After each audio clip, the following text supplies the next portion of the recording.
G'day, welcome back to another episode of Togl. Well, as I said at the end of last week's episode, I was going to show you how I sharpen the bandsaw blades. This is the machine that I needed. This was a fairly large machine. It was up at the block, I had to go up and get it. So I've bolted it down, or not bolted it, I've used braces, but I've clamped it down onto this workhorse. I've extended these arms out that you can see here, and this is what supports the whole blade. So I basically just get the blade like this, come in underneath the handle at my stomach here, and just lay it down between the guides at the end of those bars. Then over on this side, as you'll see, what I do is I just feed the blade up and into this clamp here. It's like a track. Get that in there. This should be up here.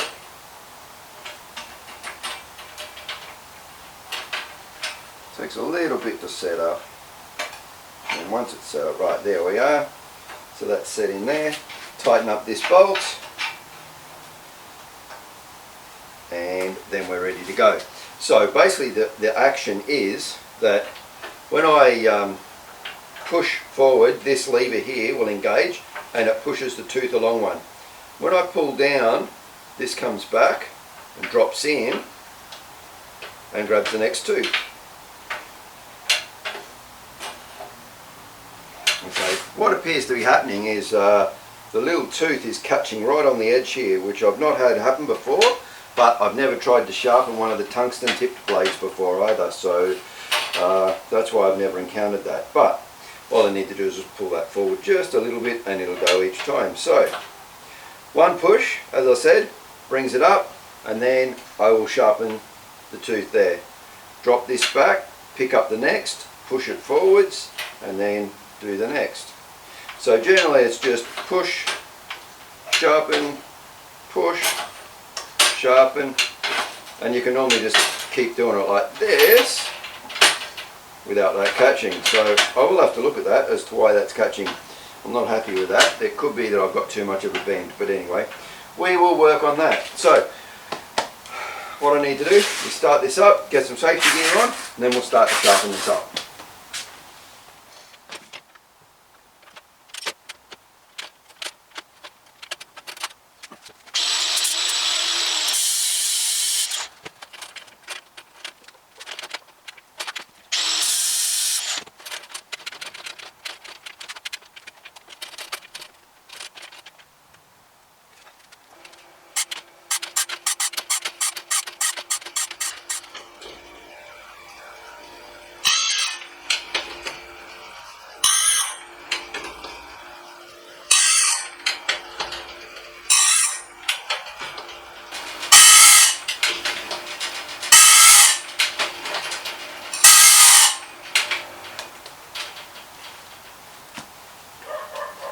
And so that's how we sharpen the blade up.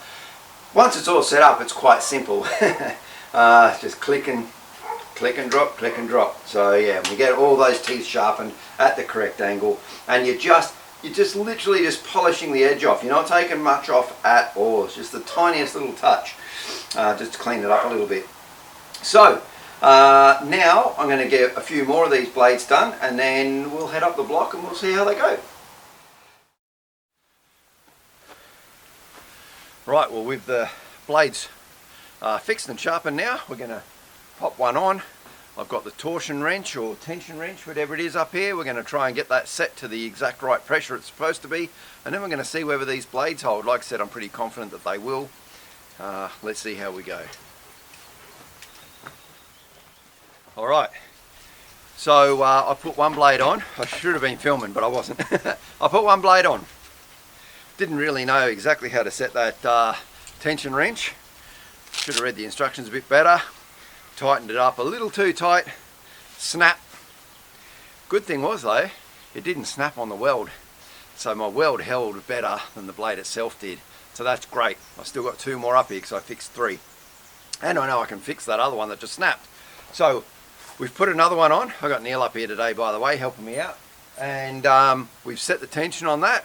It's looking good. we're going to flash her up and we're going to see how it goes. But the fact that I actually snapped the blade by over tightening it in an area different, like a section different to where the weld was, I reckon this weld's going to be rock solid.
Yeah.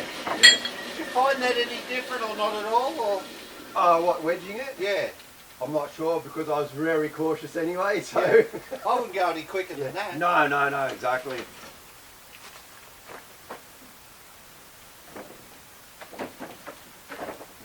It might have even been a bit quick, to be honest. I don't know if it's too quick, but... So, look at that, the blade held up. We were very overcautious, went really slow. Neil was wedging it as we went as well, just to take any pressure off, so as you heard, we were discussing, we were going very, very cautiously. But no, really happy, really happy that the blade has held up. Neil's playing with the dogs, you'll see them in a little bit.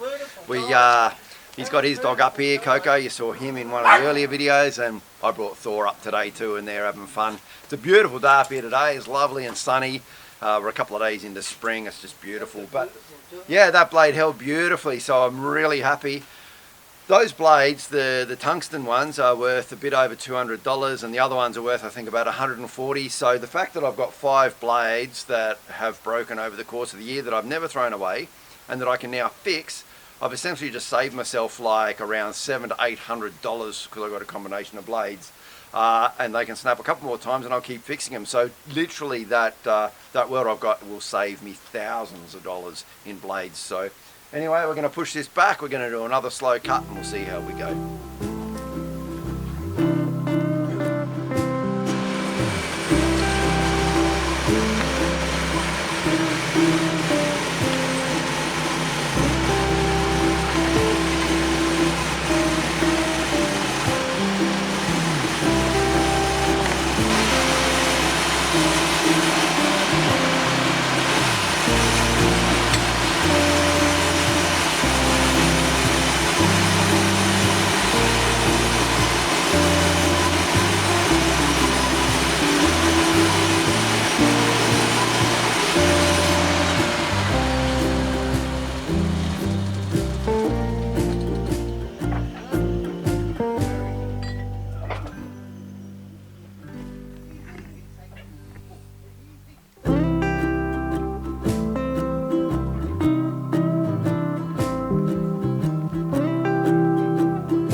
that's cutting really well now. We're really happy with that. And just take a look at the colours that are in that timber. So we're just going to keep milling up this log, and then we've got a few more to mill up. Today we're just all milling up. And Neil, like I said, Neil's here to help me get them off, which is a great help. So, and we got some more venison for lunch, so we'll get onto that in a little while as well. Alrighty, back into it.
No, I hadn't even touched it. I hadn't even moved it yet. No, but that's what I thought. Yeah. So we just broke another blade. And again, not on the weld. So I'm really happy that those welds are holding really strong, stronger than the blade. All that happened then was, we thought we had the tension right. We thought, we'll just go an extra quarter turn of tension. And I hadn't even started pushing yet. It was just idling and then bang, it went. So yeah, there you go. We had our tension set correctly. We know. We're learning, and I know how to weld these, and they're going to be stronger than ever. So we do have one more, so we'll put that on. We'll hope we don't bust it, otherwise I'll be going back home to weld them back up again. We'll see how we go. Alright.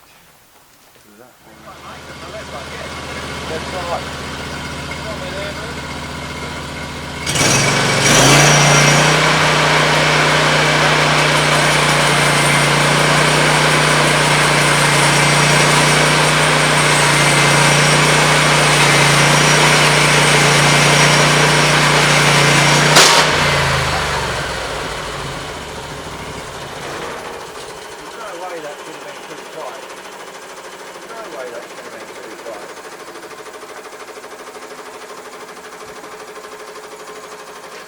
That turned off? Yeah, it's just right. Time to get our lunch ready. Got a spud that we dug up the back the other day. Slice that up.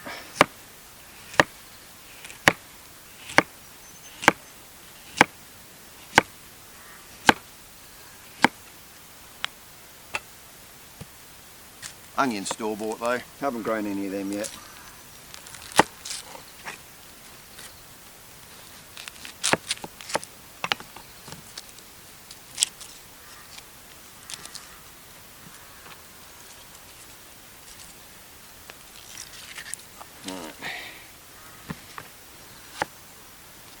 Oi, leave that alone.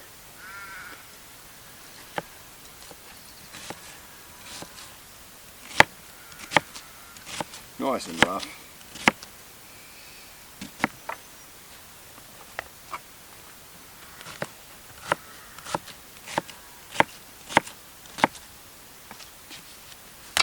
And I just went and picked some of the pepperberry leaves off one of the pepperberry trees.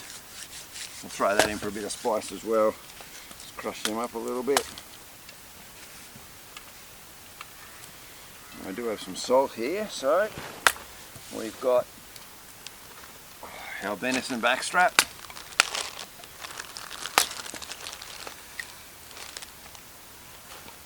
And I'm just going to slice that into little medallions. It'll cook quicker that way. And we don't have to worry about having knives.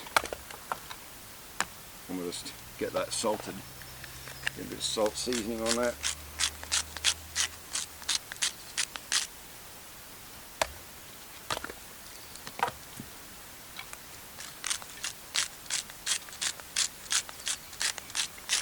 I'm just going to fry all this up in the fry pan with a bit of butter.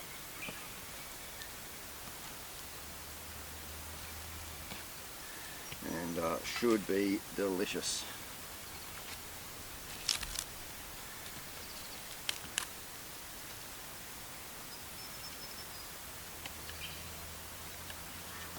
This is from the deer I shot the other week.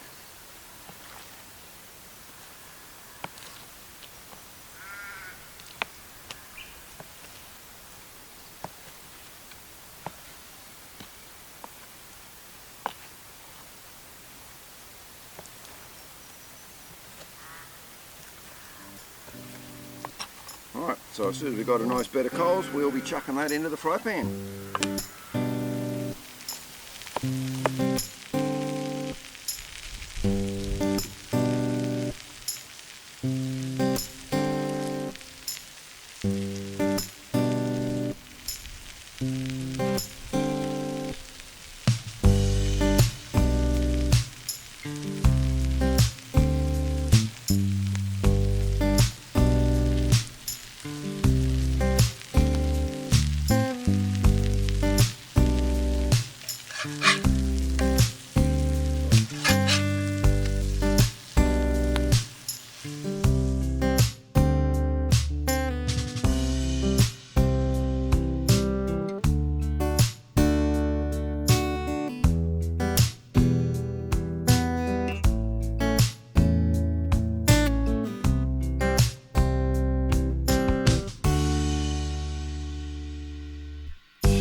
Well, yesterday didn't really go to plan. Kept breaking those blades, but a lot of the time they weren't breaking on the weld that I did either. So the weld's holding, that's really good. Only twice did it give way on the weld, when they were probably my early welds that weren't so great. It's a bit cloudy today, but Kay's come up. We've brought the dogs up as well, and we've got some plants and stuff we want to plant, and then we're going to, if time permits, if no rain comes through, we're going to get on with doing some raised garden beds. We'll get them started. That'll be our plan for today.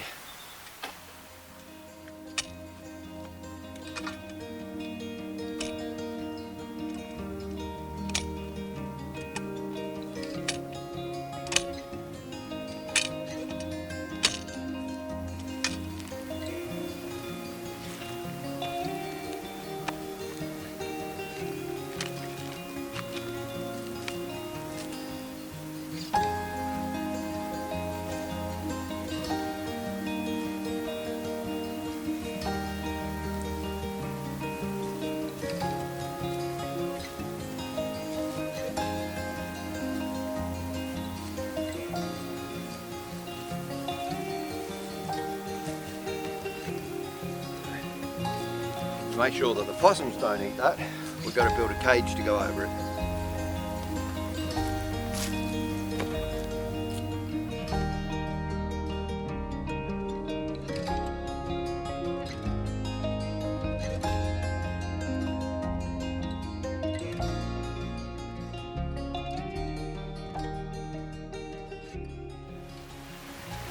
So these are two native plants, and we can't remember what they were, because when you saw a few episodes back when the hothouse blew over and trashed everything, the sticks fell out that we had marking them. So, but we know they are native, so we're definitely going to get them in. And most of what we planted was bee loving, wasn't it? Yeah. Had flowers, so be good for the bees. It could, I don't know if it's the native primrose or Yeah. I know we had a native primrose It and came out of something a else. 4-pack of flower seeds, Yeah. didn't it? Yeah. Which which I got from that the seahorse place at Beauty Point. Yeah, yeah.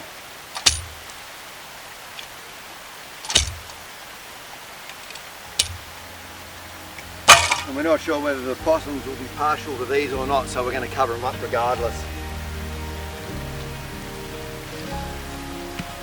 Good structure.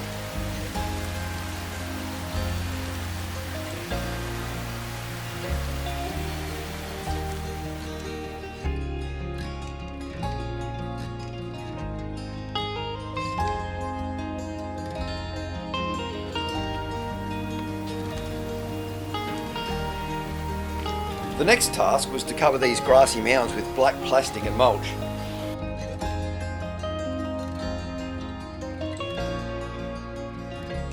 This is where all our asparagus is going to grow. By killing off the grass by smothering it, it saves weeding and puts all the nutrients back into the ground. In a few weeks, once the grass underneath has died, we'll remove the plastic and just leave the straw on top. The asparagus will easily be able to push up through the straw.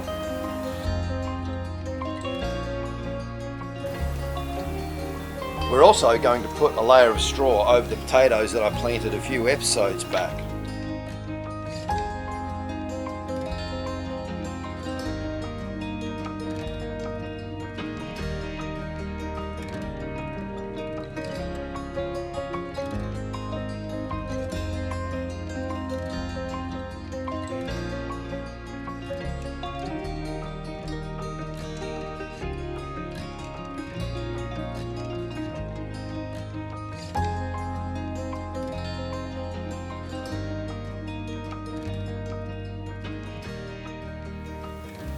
Well, yesterday you saw us, as in Kay and I, get a little bit of work done on the veggie patch.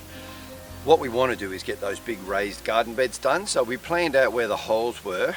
Basically we're going to need 6 posts per bed. We've got 3 beds that we're going to build. Those beds will be around about 6 metres long by 1.5 metres wide. Now, where we had the road put through along the Crown land, there are piles and piles of trees and bush that got pushed across. Now, we don't need the posts to be exceptionally round, like exceptionally huge, so a lot of these smaller trees along here are going to be perfect. So what I'm going to do today is I'll need to cut 18 posts for these veggie patches, and I'll just go up along the road here, and wherever I can see that there's logs of the right size in there, I can just chop them up. I can pull them out with the winch if need be, get them loaded up into the trailer, and we'll get them down to the veggie patch. I'll then need to finish digging the holes and get those posts set. Once the posts are set and I've got the mill running properly, then I'll be milling up a lot of slabs to then build those beds. Once the beds are built, then I've got an area of really good soil on the block, like even better than that rich red stuff. There's some really good black soil up in one of the areas. A lot of organic material and that in it, so I want to dig some of that out and I'll bring that down to fill those garden beds. So it's going to be a process. It's going to take a few weeks to get done, but it'll be worth it in the long run, and it will feed us for years to come once we get it done, if we do it right. So yeah, for now I need to get the chainsaw started up, get the safety gear on, and start chopping some of these logs up.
Well, that's 3.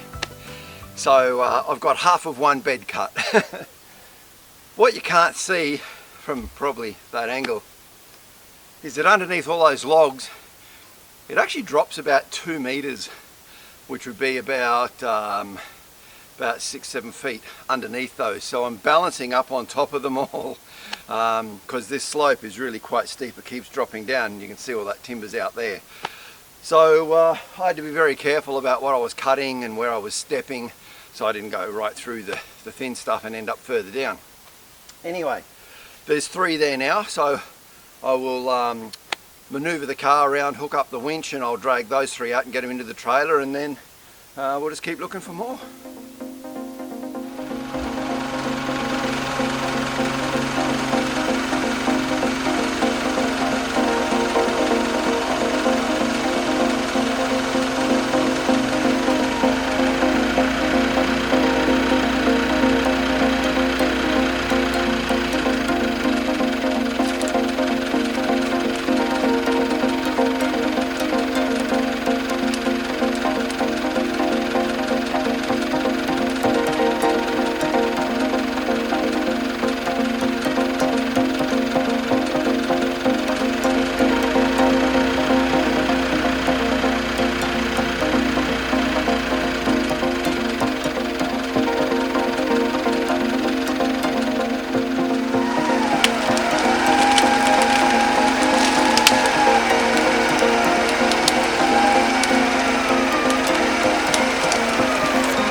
And that's the process. So that's those 3 out.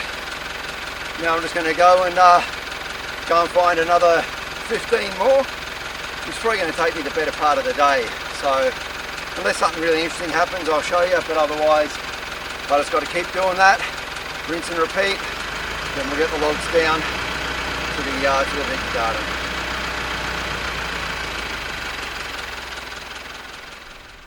Okay, well, it's not going too bad at all. I've now got 9 logs in there, so I'm halfway there, and that's the trailer full. So what I'm going to do, I could put more in the ute tray, but the logs would need to be a little bit shorter to fit in there. So you might have seen my exact and precise measurements before there, the old double outstretched arm. Yeah, that's pretty much how, you know, from fingertip to your other fingertip is actually your height, so they say. So I kind of thought, well, yeah, that's probably about the height that I want the posts, because by the time I push them in the ground, that's my measurement. So 9 in there. I'll go and drop these down, and then I'll come back and get another 9. But yeah, so far going pretty good. It's only mid-morning.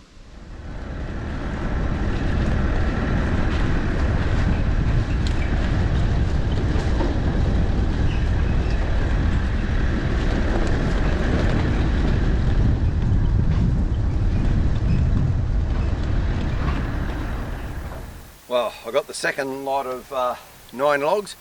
Now I've got all 18 logs.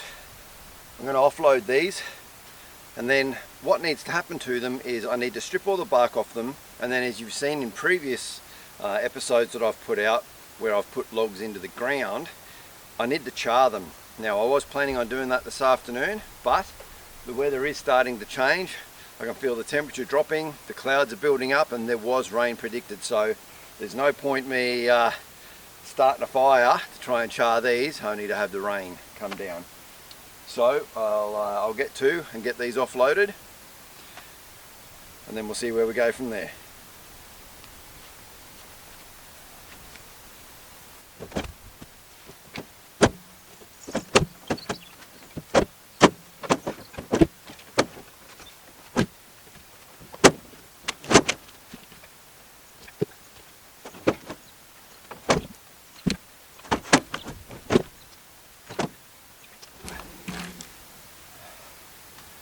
Alright, all offloaded.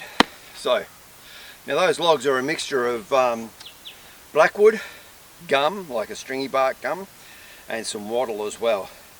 They're all reasonably straight, they're different diameters, some are a little bit wonky or knotted, but that's just all going to add to the effect of the old rustic farm style raised garden beds. So I think what I'm going to do is I'm going to wrap up this video here. And I've got a few things I need to take care of back at home, a couple of other little projects back there, so I'll go and get stuck into that. So you'll have to tune in next week to see me get the fire going, get these stripped and charred, and we'll start putting the logs in. I'll also hopefully have everything sorted with the timber mill finally, and I'll be able to start milling up the slabs for that as well. So I hope you enjoyed this one. If you did, give us a like or throw a comment in. I love the comments that I've had from a few people, especially asking questions. That's great. It shows an interest, and happy to answer the questions as best I can. So have a great weekend and a great week next week, and I'll catch you then next Friday. See you then. Cheers.